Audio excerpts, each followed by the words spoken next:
কেন যেন জানি না, ধীরে ধীরে ক্ষুধার বিষয়টি একবারেই মরে গেছে।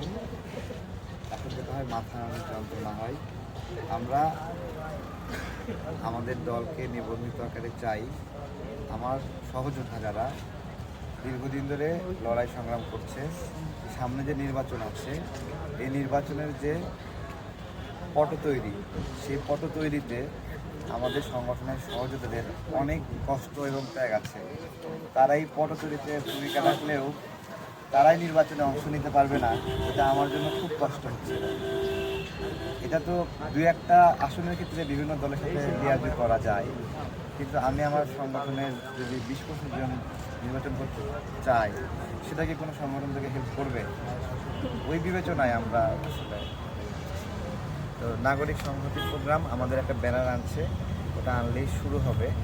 হ্যাঁ, তো আপনারা, অনেক রোদ হচ্ছে, রোদের মধ্যে অনেকক্ষণ বসে আছি, আমরা সবাই সুশৃঙ্খলভাবে এখানে দাঁড়াবো।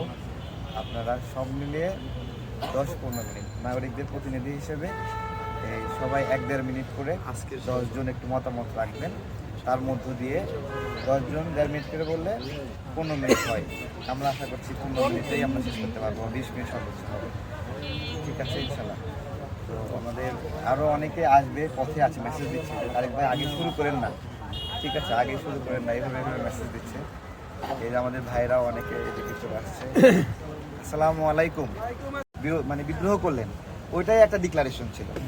আমি এটাকে এইভাবে দেখছিলাম, বিদ্রোহ, আমরা বিদ্রোহ করলাম, আমরা নিজেরা আলাদা দেশ, এটা একটা ডিক্লারেশন। কিন্তু আমি ওটাকে একটা ডিক্লারেশন ধরেছিলাম। এরপরে উনি বলেছিলেন উনি নিজেকে নিজে প্রেসিডেন্ট বলেছিলেন এবং দেশের অভিভাবক পরিচয় দিয়ে করেছিলেন। এরপরে আওয়ামী লীগ নেতারা ওনাকে ডেকে নিয়ে আসে যে এভাবে বলা যাবে না, নেতা আছে আরেকজন, তার নামে বলতে হবে। তখন তো এই 3 টার্মে এটা সঙ্গে সঙ্গেই শেখ হাসিনা নজরে যায় এবং আমাকে ওখান থেকে সাথে সাথে উঠায় নিয়ে আসা। তারপরে মনিরুল হক, সাক্ষ্য তাদের কর্মীরা, নেতা কর্মীরা সবাই আমাকে সেখান থেকে আবার মুক্ত করেন। আমি স্মৃতি আছে, ছোট একটা স্মৃতি, 2011 সালে আমরা কোটা আন্দোলনের কারণে, ভিন্ন রাজনৈতিক পরিপ্রেক্ষির কারণে আমরা আলাদা সংগঠন করি এবং আলাদা চিন্তা তৈরি হয়েছে, আলাদা গবেষণা, আলাদা ভাবনা। সেই জায়গা থেকে